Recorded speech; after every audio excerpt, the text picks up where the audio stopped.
Hey, we're going to do a little 3-2-1 on some ribs today. This is going to be a lot of fun. And hey, I just start off with some really cheap ribs. I picked these ribs right up here, these little pork loin baby back ribs at the local grocery store. These things go on sale all of the time and they can be expensive. So when they go on sale, I just stock up on a bunch of them. We're going to do 2 racks today. First thing we've got to do, of course, is to prep them. You know, they're just all in the old plastic seal. We're going to pull them out of the seals. We're going to remove the skin from the back, and then we're going to show you the 3-2-1, which is basically 3 hours, 2 hours, 1 hours. Let's get to prepping. So if you can see right here on our ribs, you can kind of see that. Here's the skin that you want to remove. Now, I can't remove this skin and hold the camera at the same time. I mean, that's kind of crazy. But here's a little trick for you. You just take a regular spoon and you slide it up underneath the membrane like that. Then you want to grab a paper towel because it's really wet, and the paper towel will allow you to pull the skin off. Real simple to do, very important part of the prep. And right here you can see I'm using the paper towel and I'm actually pulling that skin off right here, and it's just, you just pull that skin right off. Look at that. See how easy it comes off when you use the paper towel? Pull that skin right off. Boom. And you're done pulling off the skin. So I've prepped the ribs and I've put a simple rub on it. You can see the rub right here. Now, I've already chopped up the ribs into 4 separate sections. A lot of people like to do their ribs whole. You're going to cut them up anyway when they get eaten, and I think it's a lot easier to handle the ribs this way. As far as rubs go, I use something really super simple. I've got a 4- and 5-year-old who love to eat the ribs, and I don't like them really spicy, so I use a real simple rub that I make myself. We've got the egg going here, and you can see I've already put some in a V-rack, and you can see some of the smoke is already coming off, getting ready to smoke these. Today, we're using some simple cherry wood. You know, you can pick it up at the grocery store when you buy your ribs, and it's a real easy thing to do. Now, of course, this is the 3-2-1. So on the 3-2-1, basically what I'm doing is I'm sticking these ribs right now in the egg on a V-rack with the platter. We're going to have them at about, you know, anywhere between 225 and 250 for 3 hours. Don't get super anal about having it exactly at 200 or 225. Basically, what you're doing is you're getting that good smoke and you're cooking the ribs, and you're really getting them cooked and smoked up really nicely. You can smell that cherry wood is coming up now. Normally I use mesquite, but hey, I thought we would try something different. I'm going to close this thing down. Here's a quick little tip for you. I was having a hard time getting my green egg up to temperature. When I closed it down, it just wasn't coming up quite fast enough for me. So here's the built-in vent hole for my particular green egg, and you can see it's cooking good now. But I keep this cheap box fan right there. Cheap old box fan. I keep it within arm's length, and when I need to pull the temperature up real quick, put it right up there against the vent hole. I turn the thing on, and bam, I get temperature fast on my green egg. Box fan cost me, what, $8 at the local store?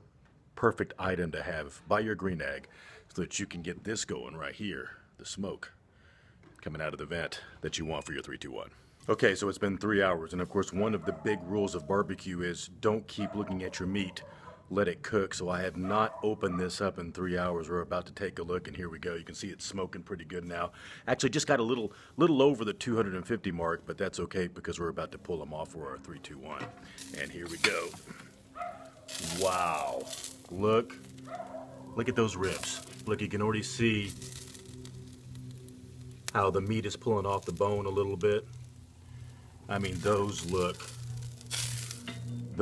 phenomenal. Now, technically, these are ready to eat. They're up to temperature. You know, they've been cooked through enough to actually consume right now. The meat's not raw anymore. But the kicker is that these are tough right now. So what we'll do is we'll take these and we'll go from the 3 to the 2. We're going to wrap them in foil, and we're going to use a little apple juice to get some juice into them. And look, I kind of cheat. I use the little kids' apple juice right there, and pop those in foil, put them back on to let them go for 2 hours. So let's get the foil on. Okay, so taking my meat off and I'm putting it right here on some foil. I'm just taking some apple juice and I'm dousing it with apple juice really good, getting a lot of that apple juice in there. Now what I'm going to do is I'm going to wrap this up, get it all nice and wrapped up in the foil. Now here's something that's critical. You want to make sure when you put that foil back on your cooking apparatus that it's still meat side up. So look, they're all wrapped up in foil. Obviously, you're not worried about the smoke right now, so we're going to go ahead and close this back down. We're going to get that cooking again. What you're hearing right now is some of that apple juice falling through the foil and just hitting the coals, and it's cooling it off a little bit, but it'll get back up to temp. Now, what's happening right now is all of that apple juice inside of that foil is starting to moisturize all of that meat, and it'll make that meat more tender. It's kind of like it's steaming, like if you'd steam vegetables. It's actually steaming those ribs right now inside of that foil. What this is going to do is make that super, super tender, that nice fall off the bone meat that you want to have when you serve those ribs. This is our 2 hour of the 3, 2, 1. Let's let it cook. The sun has set, and we've done our 2 hours inside the egg, all nice and wrapped up. Now, at one point, I did reopen up the foil and put some more apple juice in. You have to do that at kind of after the first hour to make sure everything stays moist. I have not even looked at these yet, but why don't we pull one off, and we'll do a little reveal here and see how they look. Oh yeah. Wow. That is looking good. Look at this. Oh, and see how it's just breaking apart? See how it's just breaking apart as I pick it up? That is the test to making sure that the moisture has sunk in and the meat has really broken down, and we're able to really get a tender fall off the bone meat off of our ribs.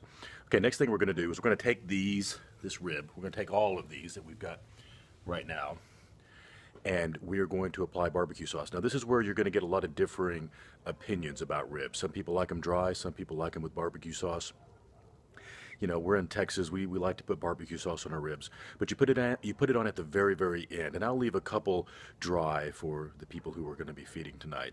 But the nice thing about putting the barbecue sauce at the very end is when you get the heat up on the egg, you put the ribs back on. What'll happen, when you place them back on here, is the sugars in that barbecue sauce will caramelize and make a really nice, great paste on the outside of that rib. So let's do that right now. One thing I want you to look at right here is look at the pullback on the bone on these ribs. Look at that. I mean, it's just when you take the tongs and you pick them up, it wants to break. See how it's breaking right there in the middle, and that's a sure sign that they're ready to go. Now, barbecue sauce wise, I mean, there's like a million different choices out there that you can think about using. Since I've got a mild audience tonight, we are definitely going to use honey barbecue sauce and everything. It's got a lot of good sugar in it. It'll caramelize really, really nicely and taste incredible. And like I said, we'll leave a few without the barbecue sauce on, just for those who want a little bit of a drier taste to it. I got good barbecue sauce on all of this.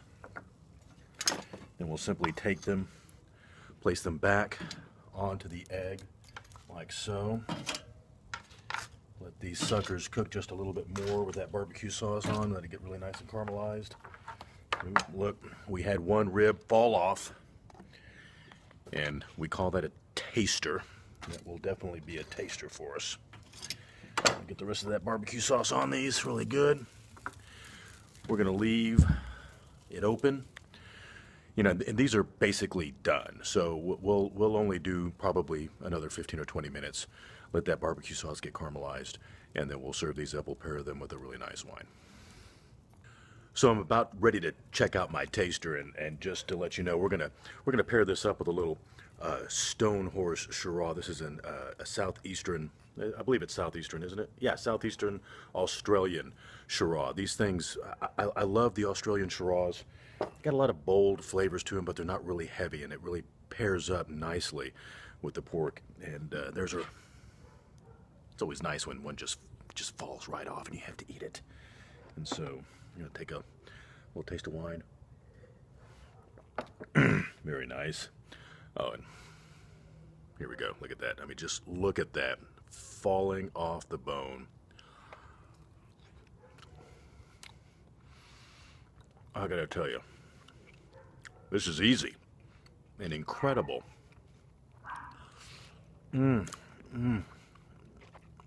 A little bone right there. Meat by the bone, so good.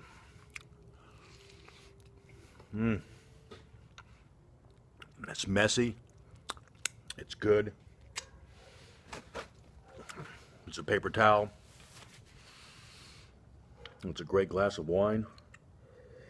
And look, I'm going to give you a little sneak peek right here. That barbecue sauce is caramelizing. It's the 3, 2, 1. 3 hours, 2 hours, 1 hour. And you will have the most incredible ribs that anybody in your circle of friends has ever tasted and ever will. And you will look like a rock star.